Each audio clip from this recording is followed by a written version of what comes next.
বিপ্লবী সাংস্কৃতিক ঐক্যের আয়োজনে ৩ মাসব্যাপী আবৃত্তি ও নাটক কর্মশালার সমাপনী ও ক্লাস পার্টি শনিবার বিকেল ৫টায় ঢাকা বিশ্ববিদ্যালয় কেন্দ্রীয় ছাত্র সংসদ ডাকসু ক্যাফেটেরিয়ায় অনুষ্ঠিত হয়।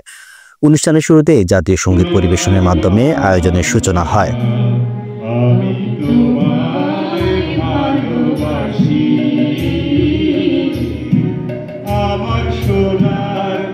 এরপর শুভেচ্ছা বক্তব্য প্রদান করেন সমাপনী ও ক্লাস পার্টির সদস্য সচিব ক্যাপ্টেন ফিরোজ মাহমুদ।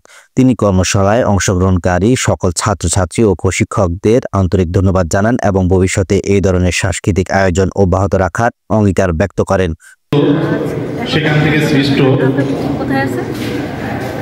দেশপ্রেম এবং মানবিকতার দিক থেকে অনুষ্ঠান সঞ্চালনা করেন সমাপনী ও ক্লাস পার্টি সাংস্কৃতিক বিভাগের সম্পাদক গোলাম রাব্বানী টুপুল এবং মেহেজাবিন মাহি।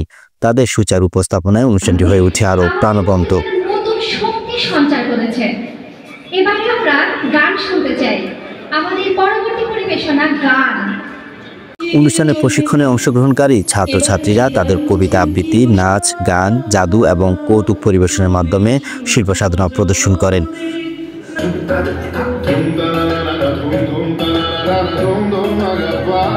সমাপনী অনুষ্ঠানে প্রশিক্ষকগণ তাদের বক্তব্যে অংশগ্রহণকারী ছাত্রছাত্রীদের আত্মবিশ্বাস ও সৃজনশীলতার বৃদ্ধি এই কর্মশালার ভূমিকার কথা উল্লেখ করেন। প্রশিক্ষক মাহমুদুল হাসান, কামাল মিনা, ইশাদ শিউলি প্রমুখ তাদের বক্তব্যে ছাত্রছাত্রীদের উদ্দেশ্যে অনুপ্রেরণামূলক বার্তা দেন। এছাড়াও মেন্টর হিসেবে অনুষ্ঠানে যুক্ত ছিলেন জনাব আব্দুর রহমান তিতুমির, বিপ্লবী সাংস্কৃতিক ঐক্যের অন্যতম পথপ্রদর্শক। অনুষ্ঠানে আরও উপস্থিত ছিলেন সমাপনী ও ক্লাস পার্টির আহ্বায়ক কাজী তারিকুল আহসান। অনুষ্ঠান শেষে অংশগ্রহণকারী ছাত্রছাত্রীদের মধ্যে স্মারক ক্রেস্ট প্রদান করা হয়।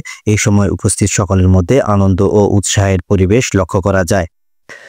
এই কর্মশালার মাধ্যমে ছাত্রছাত্রীদের মধ্যে সাংস্কৃতিক চেতনা ও শিল্পের প্রতি আগ্রহ বৃদ্ধি পেয়েছে বলে আয়োজকরা আশাবাদ ব্যক্ত করেছেন।